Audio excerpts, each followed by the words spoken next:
Poetry has long been the emotional language of society, and poets have long played the essential role of giving voice to the human condition.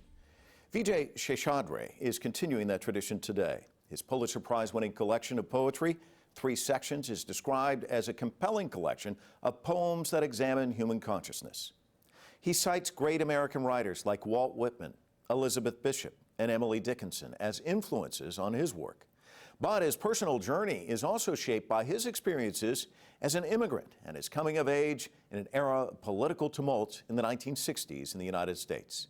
Vijay currently teaches poetry and nonfiction writing at Sarah Lawrence College in New York City and joins us to discuss the power of the written word as poetry. Welcome to Full Frame. Well, thank you for having me. So when did you start writing? When did you notice that you had a knack for this? Did it start at an early age? No, I wasn't one of those writers who start very young. I was a reader when I was very young. I was an obsessive reader, but that was mostly an absorption in a fantasy world. And it was only when I was about 14 that I started conceiving an ambition to write, which was very secret in poetry around 16. And it really happened not because I thought I was going to be a poet or wanted to be a poet, but simply because I fell in love with certain poems. So, you know what's interesting is a lot of people feel like they've got the great American novel stuck inside of them, but they don't feel like they've got the great American poetry inside of them. Did you ever think, you know, I want to be a playwright or I want to write a novel, or was it always poetry? Yeah, no, it very much started out as fiction. I wrote poetry. My poetry was read by people, and I was commended for it when I was in college. But I graduated when I was 20, and I went out to California, and I was living in the Bay Area, and I tried to write a novel. And it was sort of out of the failures of that novel, I think, the fact that I couldn't really finish it, even though it kept getting bigger and bigger, that I returned to poetry because people had said, oh, your poems are okay, and I thought, well, maybe I can do this. I was looking around to try to find something I could actually do in the world, you know, that I was actually competent at, and didn't seem like there was anything I was competent at, and but then I had this idea, well, maybe, you know, they like my poems, maybe I should continue with this, and so I was about 24, 25, when I really started doing it seriously.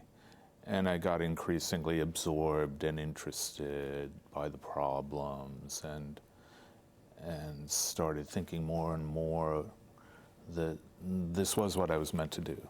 You know, you mentioned the 1960s and getting ready for this and thinking about the power of poetry. I went back and looked at a clip from Indianapolis, April of 1968. I'm sure you remember this. Martin Luther King is assassinated in Memphis. Robert Kennedy is running for president of the United States. He goes to an area largely populated with blacks and knows that many of them don't know that he's been killed. And he gives this just really moving, compelling speech, and I'm sure you've seen it.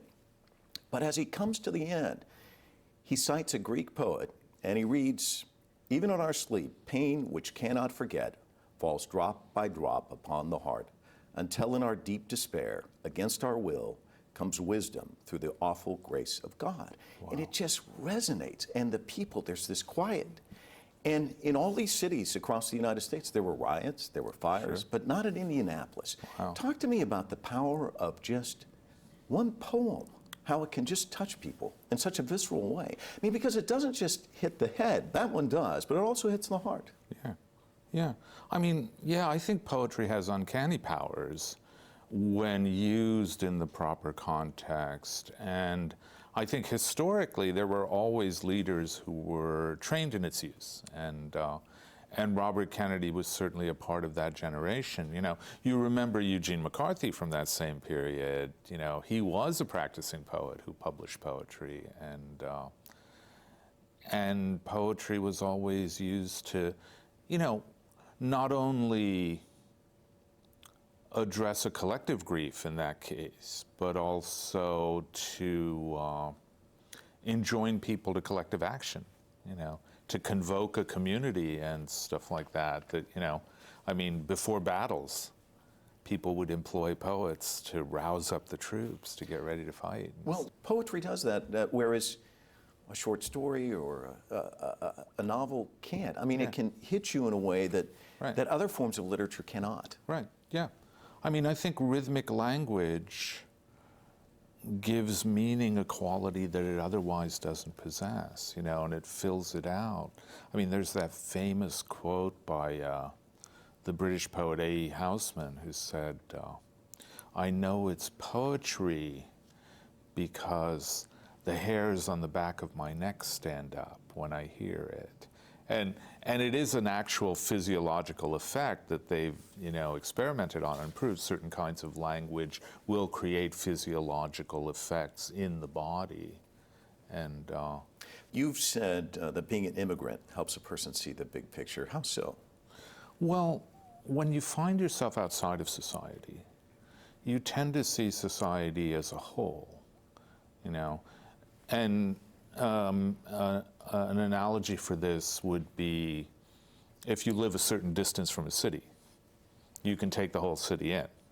For example, if you live in Jersey, you can see the whole panorama of New York, and New York appears to you as this, you know, this large-scale architectural entity, which is very, very different than it would appear to you if you're in Manhattan, in the canyons of the streets. So I think that's what I take away from the immigrant experience, that I always saw American society as a panorama that I was watching from a distance. And I always saw that which was society and that which was not society, that which was nature. Those things were very sharp and clear in my own mind, you know, because of that. And I think there are disadvantages to, of course there are disadvantages to being on the outside of something, but there are advantages too. Mm-hmm. You know, you can take in, you have more scope. Let me ask you about the Pulitzer. What's the sense when you get the news?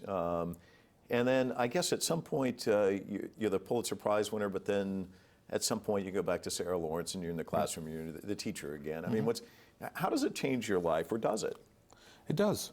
It definitely does.